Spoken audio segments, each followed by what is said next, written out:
Part 4, O Pioneers, The White Mulberry Tree, Chapter 1, Part 2 of Chapter 1. After supper, the young people played charades for the amusement of their elders, who sat gossiping between their guesses. All the shops in St. Agnes were closed at 8 o'clock that night, so that the merchants and their clerks could attend the fair. The auction was the liveliest part of the entertainment, for the French boys always lost their heads when they began to bid, satisfied that their extravagance was in a good cause.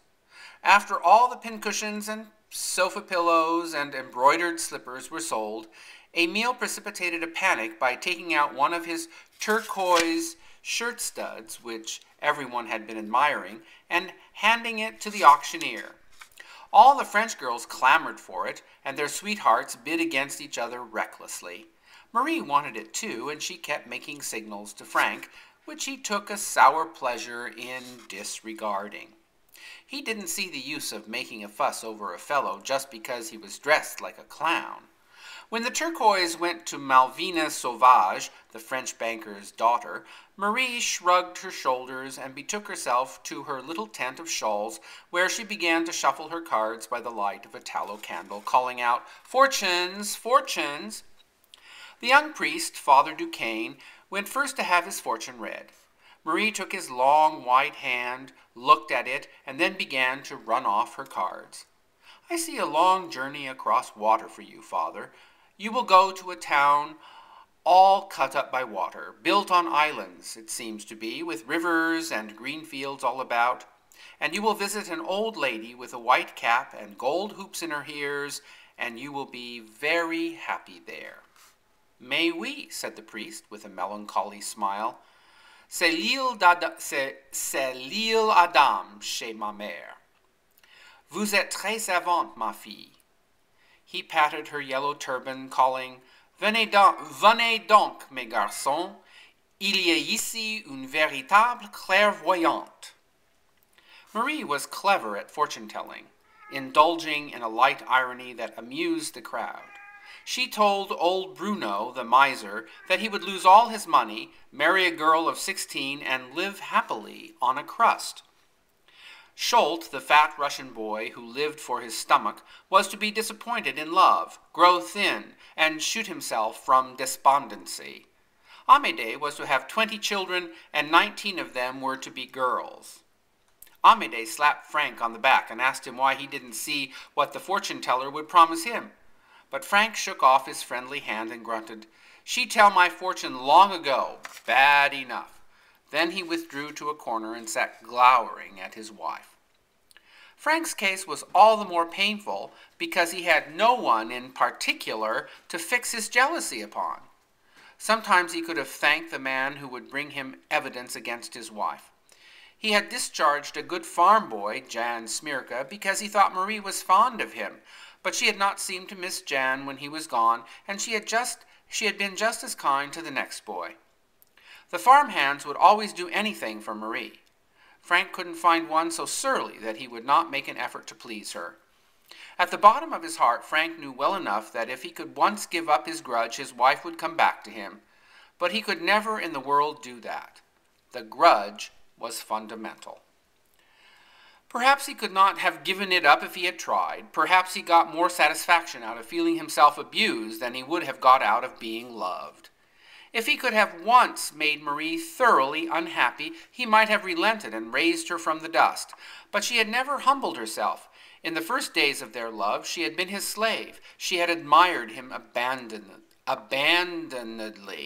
But the moment he began to bully her and to be unjust, she began to draw away, at first in tearful amazement, then in quiet, unspoken disgust.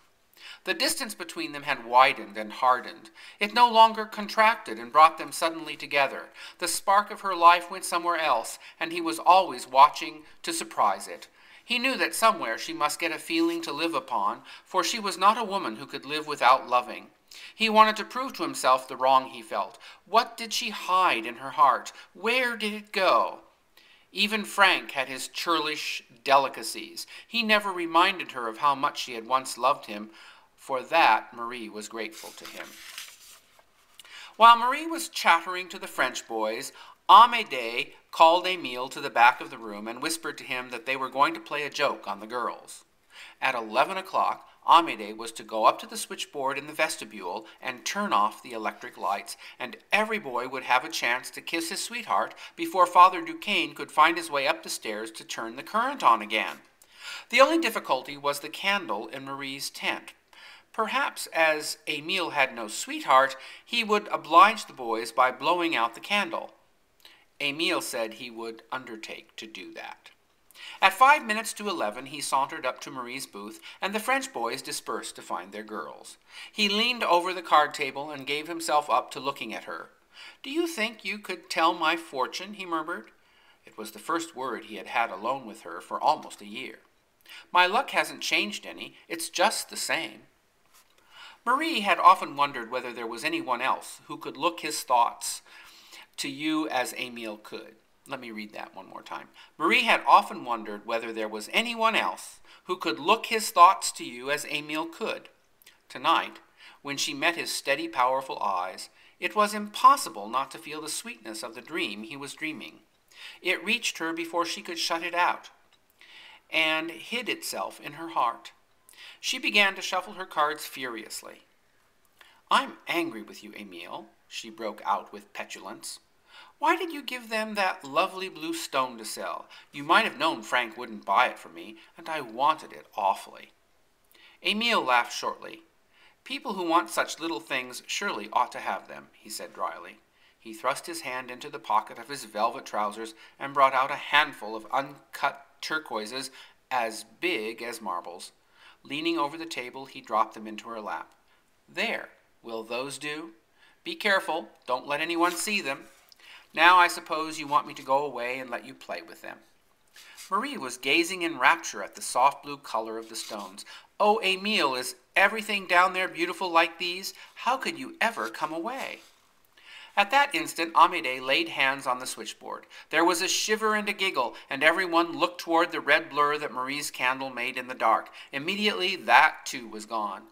Little shrieks and currents of soft laughter ran up and down the dark hall. Marie started up directly into Émile's arms. In the same instant she felt his lips. The veil that had hung uncertainly between them for so long was dissolved. Before she knew what she was doing, she had committed herself to that kiss that was at once a boy's and a man's, as timid as it was tender, so like Émile and so unlike anyone else in the world.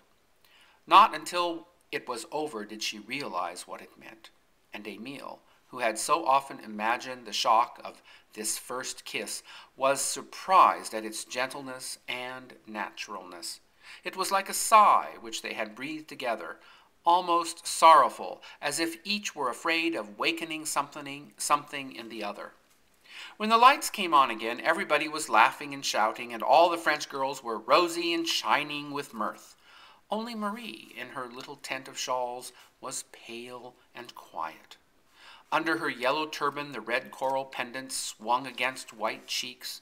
Frank was still staring at her, but he seemed to see nothing. Years ago, he himself had had the power to take the blood from her cheeks like that. Perhaps he did not remember. Perhaps he had never noticed.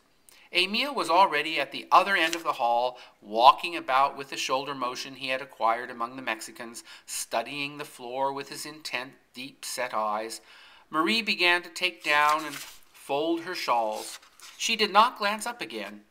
The young people drifted to the other end of the hall where the guitar was sounding. In a moment she heard Émile and Raoul singing. "Across the Rio Grande, there lies a sunny lande, my bright-eyed Mexico." Alexandra Bergson came up to the card booth. "Let me help you, Marie. You look tired." She placed her hand on Marie's arm and felt her shiver. Marie stiffened under that kind, calm hand.